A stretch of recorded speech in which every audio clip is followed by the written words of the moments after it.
ចេញទៅផ្សាយដំណឹងល្អពីព្រះត្រូវរូរេរងចាំត្រង់ជាព្រះរូចូលចេញទៅដោយទាំងចិត្តអំណរព្រះអង្គយើងល្អត្រង់ជាព្រះបរិសុទ្ធចូលមានអំណរត្រេកអរជាមួយព្រះរូនាមត្រង់ខ្ពស់លើអទាំងនាមព្រះចេស្តាព្រះអង្គទ្រង់អស្ចារ្យព្រះបន្ទូលសន្យាទ្រង់មិនដែលប្រែប្រួលឡើយ5នាក់ស្ដាំព្រះយេស៊ូវស្រឡាញ់អ្នក5នាក់ឆ្វេងព្រះយេស៊ូវស្រឡាញ់អ្ន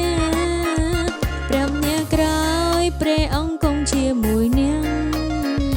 5នាក់មុខជឿត្រង់យើងបានសង្គ្រោះហាឡេលូយ៉ា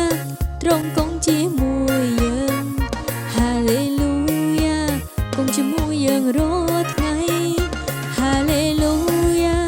ទ្រង់គង់ជាមួយយើងគង់ជាមួយយើងដល់រាមអង្គ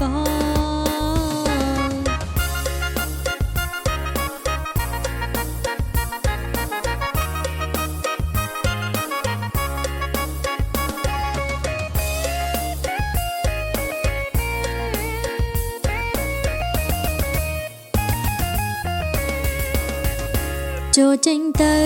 ថ្វាយដំណឹងល្អពីព្រះត្រូវរូរេចងចាំត្រង់ជាព្រះរូចូលចេញទៅដោយទឹកចិត្តអំណរព្រះអង្គយើងល្អត្រង់ជាព្រះបរិសុទ្ធចូលមានអំណរត្រេកអរជាមួយព្រះរូ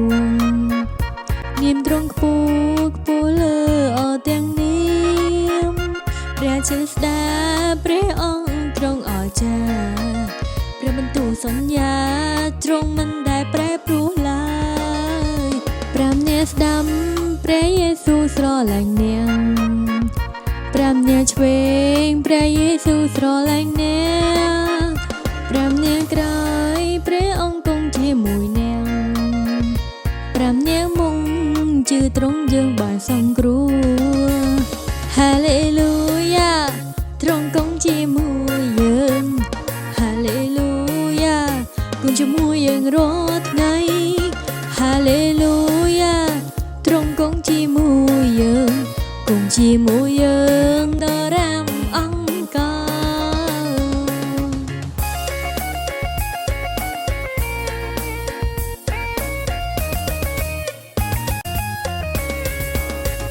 5នាក់ស្ដាំ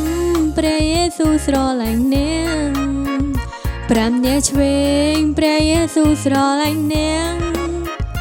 5នាក់ក្រោយព្រះអង្គគង់ជាមួយអ្នក5នាក់មុខជឿត្រង់យើងបានសង្គ្រោះហាឡេលូយ៉ាទ្រង់គង់ជាមួយយើង